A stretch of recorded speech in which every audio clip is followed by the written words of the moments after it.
Welcome to Gas, the true story of a toxic train derailment. I'm Ron Scholl. Last time on Gas, under pressure from the failure to find Montana Rail Link negligent in court, most of the remaining cases settled, including Lucinda Hodges' family. Looking back over the past 5 long years, Hodges shared the chronic health impacts of her family's exposure. We now conclude Part 6, The Last Train, and the two-book series, with Chapter 29 and some endnotes. Chapter 29, End of the Line. Until you have been through this, you cannot imagine how difficult toxic exposure is, especially a residential toxic exposure where everything you've ever worked for and held dear is violated. Your home, your health, your children, the contents of your home. And you're left with this unknown element, and you never really know whether you live there now or whether you left. It doesn't really matter. You never really know what the outcome will be, physically, mentally, and financially. Lucinda Hodges related this lesson to Lisa Mosca in 1998, when the long haul was finishing its second year. You don't know until you live it, Hodges said. It's not like a natural disaster. The support is not there for people.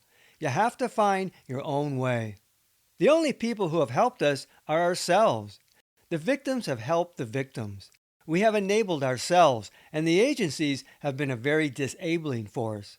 They've created divisions, and so has the corporation that did this. Their actions have created more disharmony in the community, and only our own support system has pulled us through this. Mosca asked Hodges what she wished for. If I had a wish, of course I'd wish it never happened. But if you can't have that, and if the railroad would be acting responsibly like they should have, if people were not comfortable or could not go home for health reasons, I think people should have had the choice to say, no thank you. That's not the property I bought. If they'd had the opinion to say, you buy it, I'm not going back. I need a new life. Hodges felt such compensation should be an option for anyone going through toxic exposure in their home. If people wanted remediation, she said, they should have had remediation. If people had needed care, they should have been told the best places in America. We weren't even told where you could go to be treated by an environmental doctor. MRL could have mitigated so much damage when they released those chemicals by at least seeing that we went to the right doctors and were given the right information to learn how to live with chemical injury. Information is critical. What would Hodges say to the owner of MRL, a local man who said nothing to the community poisoned by his company's derailment?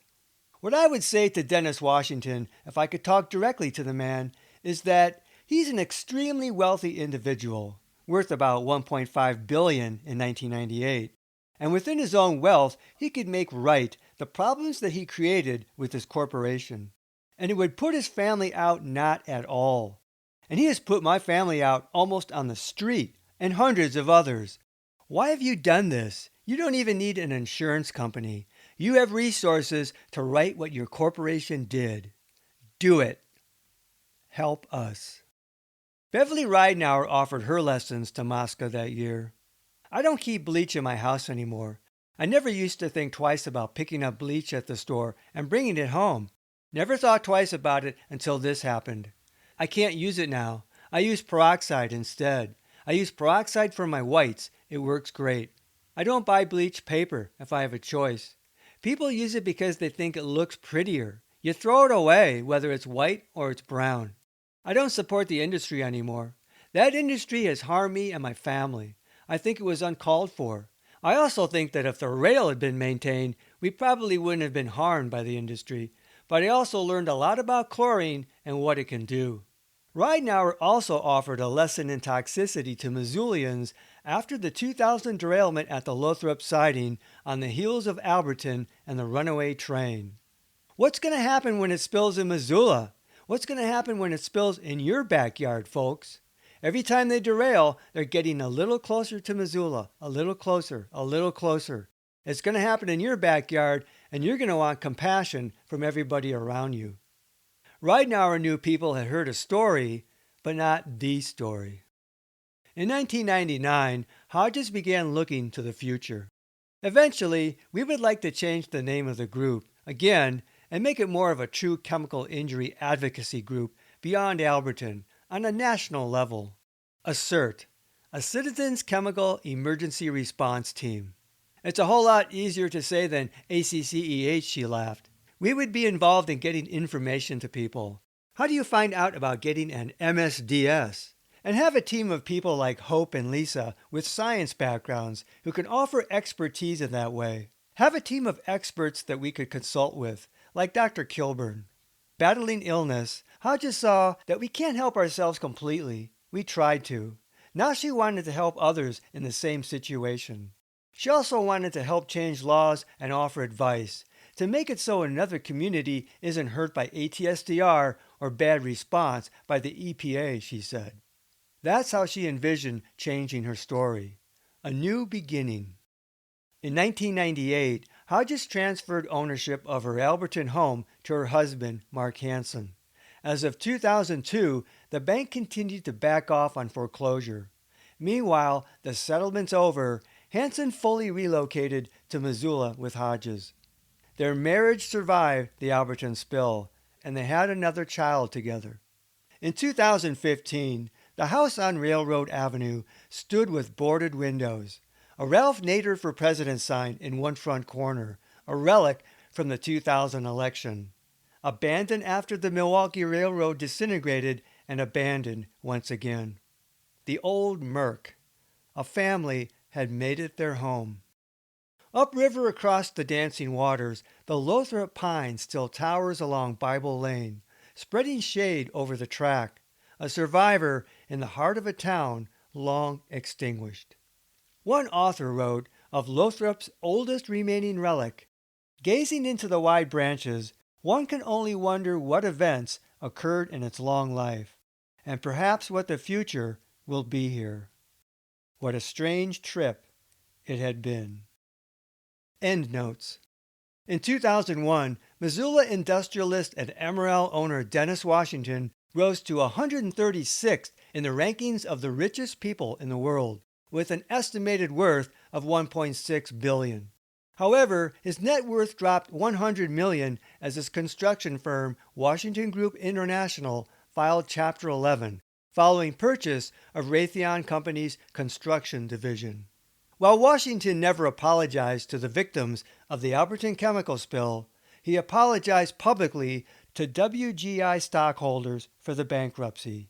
"I feel sorry I made you suffer for that," he said. Missoula rural firefighter John Fiddler received a Heroism Award by Firehouse Magazine and a Governor's Medal of Valor in 2001 for saving the life of a woman during a fire in 2000. Fiddler retired after 30 years' service in 2013. He died of cancer in 2016 at age 63. Missoula rural firefighter Tom Ziegler joined other rescuers in New York City in the days following the September 11, 2001 terrorist attacks on the World Trade Center's Twin Towers to help search for hundreds of firefighters missing in the aftermath. Ziegler had trained annually for years with the New York City Fire Department's hazmat team. "I have close to 13 friends that are missing," he said at the time. Ziegler was promoted to captain in 2000 and battalion chief in 2009. Following the death of congressional efforts to pass a new EPA ombudsman bill, in 2004, Robert Martin founded Tartouche Environmental LLC, an American Indian-owned firm providing government relations, tribal outreach, legislative and other services in the renewable energy sector. Tartouche means the stars in the Makah language. After serving as chief investigator to the former EPA ombudsman, Hugh Kaufman became senior policy analyst in the EPA's Office of Solid Waste and Emergency Response in 2005. The Bulldog began his service with the EPA when it was founded in 1970. As of 2011, Kaufman still continued his whistleblower action suit seeking to restore the EPA Ombudsman Office.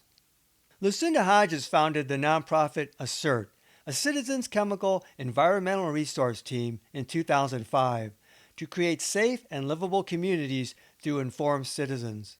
She sought to expand the local mission of ACCEH to help aid victims of toxic spills.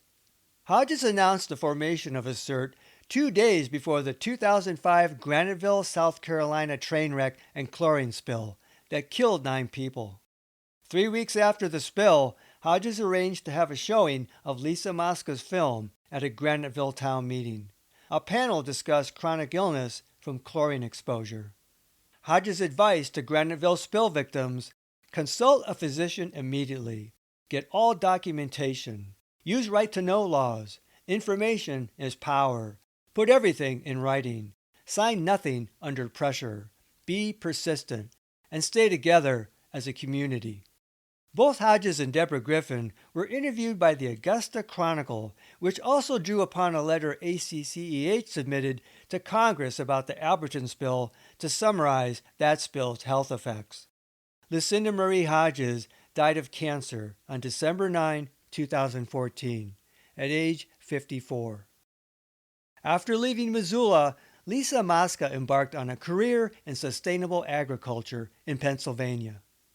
Alberton Volunteer Fire Chief Tim Ishler died on June 22, 2008.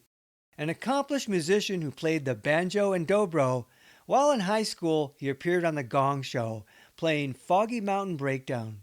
Ishler worked most recently as a respiratory therapist and reportedly died of a respiratory disorder. He was 49.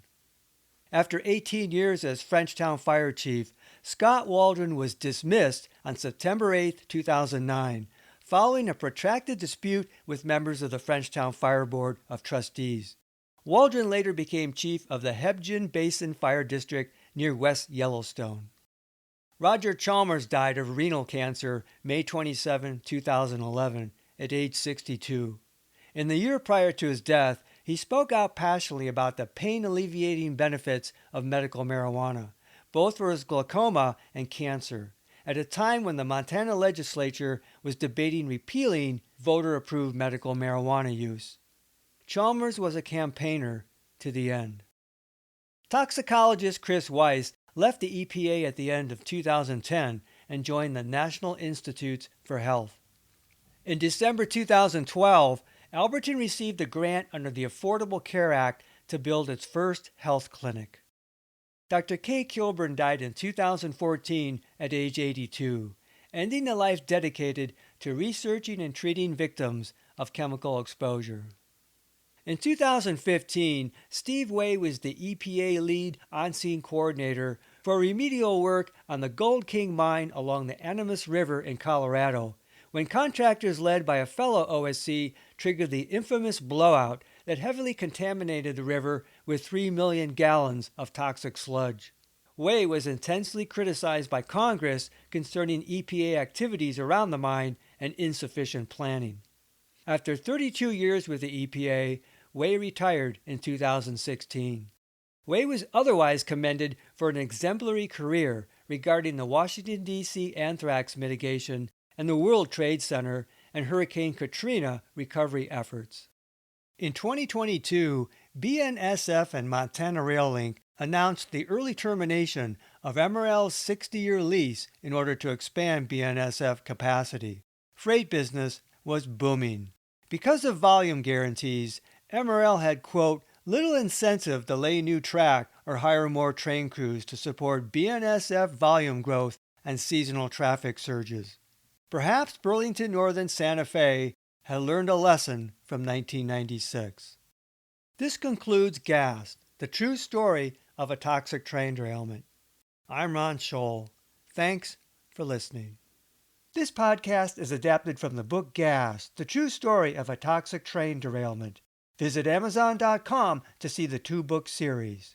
To access support material in the book, such as maps, photos, illustrations, and video links, visit my Facebook page Gas, the true story, or watch my Gas playlist on my YouTube channel at RL Scholl.